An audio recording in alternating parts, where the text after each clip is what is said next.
Hi friends, അപ്പോൾ എല്ലാവർക്കും പുതിയ വീഡിയോയിലേക്ക് സ്വാഗതം. അപ്പോൾ ഇന്ന് നമ്മൾ നോക്കാൻ പോകുന്നത് ഹാക്കിംഗ് ടെക്നിക്കിനെ കുറിച്ചാണ്. കുറേ തരത്തിലുള്ള ടെക്നിക്ക് ഉണ്ട് ഹാക്കിങ്ങിന് വേണ്ടി ഉപയോഗിക്കുന്നത്. അപ്പോൾ നമ്മൾ ഇന്ന് നോക്കാൻ പോകുന്നത് 2-3 തരത്തിലുള്ള ഹാക്കിംഗ് ടെക്നിക്കാണ്. അപ്പോൾ നമുക്ക് എന്തായാലും നോക്കാം ഏതൊക്കെയാണ് അതെന്ന്. ആദ്യമായി തന്നെ പറയാനുള്ളത് ഫിഷിങ്ങിനെ കുറിച്ചാണ്. ഫിഷിങ്ങിനെ കുറേ പേർക്കും അറിയാമെന്ന് വിചാരിക്കുന്നു. കാരണം അധികം വാർത്തകളും മറ്റും ചർച്ചയാകുന്ന ഒരു സംഭവമാണ് ഫിഷിങ്. അതായത് ഫിഷിംഗ് അറ്റാക്ക് എന്ന് പറയും. ഹാക്കിങ്ങിൻ്റെ ആ ഒരു രീതിയിൽ പറയുമ്പോൾ ഫിഷിംഗ് അറ്റാക്ക് എന്ന് പറയും. ഒരു ഫിഷിംഗ് അറ്റാക്കിനെ നമുക്ക് സിമ്പിളായിട്ട് പറയുകയാണെങ്കിൽ, നമ്മൾ ഇപ്പോൾ ഒരു ഫേസ്ബുക്കിൽ കയറിയിട്ട് നമ്മൾ ലോഗിൻ ചെയ്യുന്നെന്ന് വിചാരിക്കാം. അപ്പോൾ ലോഗിൻ ചെയ്യുമ്പോൾ നമ്മൾ ഡയറക്റ്റ് ഫേസ്ബുക്ക് സെർവറുമായിട്ടാണ് കണക്ട് ചെയ്യുന്നത്. നമ്മളൊരു യൂസറാണ്, സെർവറുണ്ട് ഇവിടെ.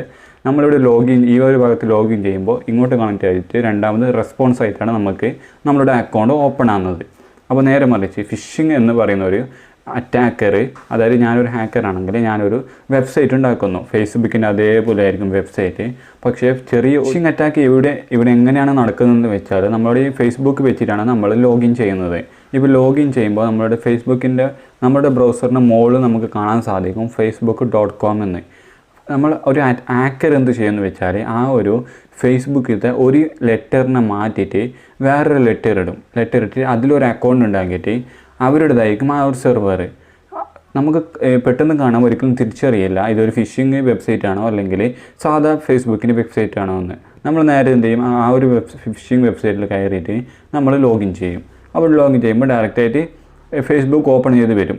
പക്ഷേ നമ്മൾ ലോഗിൻ ചെയ്യുമ്പോൾ ഉപയോഗിക്കുന്ന ആ ഒരു പാസ്വേഡും അതേപോലെ തന്നെ ആ ഒരു യൂസർ നെയിമും ഡയറക്റ്റായിട്ട് ഹാക്കർ അടുത്തേക്കാണ് പോകുന്നത്. ഈ ഒരു ഫിഷിംഗ് വെബ്സൈറ്റ് വഴി ഡയറക്റ്റ് ഹാക്കർ അടുത്തേക്കാണ് ആ ഒരു യൂസർ നെയിമും പാസ്വേഡും പോകുന്നത്. അപ്പോൾ ആ ഹാക്കർക്ക് ആ ഒരു യൂസർ നെയിമും പാസ്വേഡ് ഉപയോഗിച്ചുകൊണ്ട് രണ്ടാമത് ലോഗിൻ ചെയ്ത ശേഷം നിങ്ങളുടെ അക്കൗണ്ടിനെ, അതായത് നിങ്ങളുടെ പാസ്വേഡ് റീസെറ്റ് ചെയ്തിട്ട് പുതിയൊരു പാസ്വേഡ് ഉണ്ടാക്കിയിട്ട് നിങ്ങളെ കംപ്ലീറ്റ് ആയിട്ട് ആ ഒരു ഫേസ്ബുക്ക് അക്കൗണ്ടിൽ നിന്ന് റിമൂവ് ചെയ്യാൻ സാധിക്കും. പിന്നെ ഹാക്കർ മറ്റുള്ളവർക്ക് ബുദ്ധിമുട്ടാക്കുന്ന കുറേ പോസ്റ്റുകളും മറ്റുങ്ങളും ചെയ്തുകൊണ്ട് നിങ്ങളെ യൂസർ നെയിം ആയിരിക്കും അവിടെ വരിക. പക്ഷേ പാസ്വേഡ് ഒരിക്കലും നിങ്ങളതായിരിക്കില്ല. അപ്പോൾ നിങ്ങൾക്ക് ഒരിക്കലും ആ ഒരു ഇതിലേക്ക് കയറാനും സാധിക്കില്ല. അതാണ് ഫിഷിംഗ് അറ്റാക്ക് എന്ന് പറയുന്നത്. അപ്പോൾ അടുത്തൊരു അറ്റാക്ക് എന്ന് പറയുന്നത് മാൻ ഇൻ മിഡിൽ അറ്റാക്ക് ആണ്. MIMA man in middle attack എന്നാണ് രണ്ടാമത്തെ സമ്പ്രദായം, ഇതിൻ്റെ പേര്, ടെക്നിക്കിൻ്റെ പേര്. അപ്പോൾ ഇതെന്ന് വെച്ചാൽ നമ്മൾ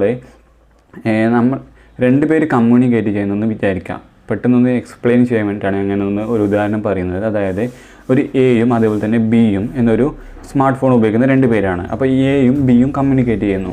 ഈ ചാറ്റ് ചെയ്യുമ്പോൾ ഡയറക്റ്റായിട്ട് ചാറ്റ് ഇതിലേക്കാണ് പോകുന്നത്, ബിയിലേക്ക്. അതിനുശേഷം ബി റിപ്ലൈ ചെയ്യുമ്പോൾ എയിലേക്ക് തിരിച്ചു വരുന്നു. പക്ഷേ ഇതിൻ്റെ 2 നടുക്കായിട്ട് ഹാക്കർ ഒരു കോഡ് ഉപയോഗിച്ചുകൊണ്ട് അല്ലെങ്കിൽ ഒരു ഡിവൈസ് ഉപയോഗിച്ചുകൊണ്ട് നിങ്ങൾക്ക് ഇവിടെ പോകുന്ന ഹാക്കർ സെൻഡ് ചെയ്യുന്ന മെസ്സേജ് ആദ്യം ഹാക്കറിലേക്ക് പോകും. പിന്നീടാണ് ഹാക്കർ എന്നാണ് രണ്ടാമത് ബിയിലേക്ക് പോകുന്നത്. അപ്പോൾ നിങ്ങൾ ചാറ്റ് ചെയ്യുന്നത് അതേപോലെ തന്നെ. അപ്പോൾ രണ്ടാമത് ബിന്ന് എയിലേക്ക് ഹാക്കറിലേക്ക് പോകും, ഹാക്കറിനാണ് പിന്നെ എയിലേക്ക് പോവുക. ഈ ഒരു 2 ആൾക്കാരുടെയും നടുക്ക് നിന്നിട്ട് 2 പേരുടെയും ചാറ്റ് ഒബ്സർവ് ചെയ്തിട്ട് അവർ ഡീറ്റെയിൽസ് കളക്ട് ചെയ്യുന്നതാണ് മാൻ ഇൻ മിഡിൽ അറ്റാക്ക് എന്ന് പറയുന്നത്. അപ്പോൾ നിങ്ങൾക്ക് ഒരു ചെറിയ വീഡിയോ ഇഷ്ടപ്പെട്ട ലൈക്ക് ചെയ്യുക, ഇഷ്ടപ്പെട്ട ഡിസ്ലൈക്ക് ചെയ്യുക. Thank you for watching.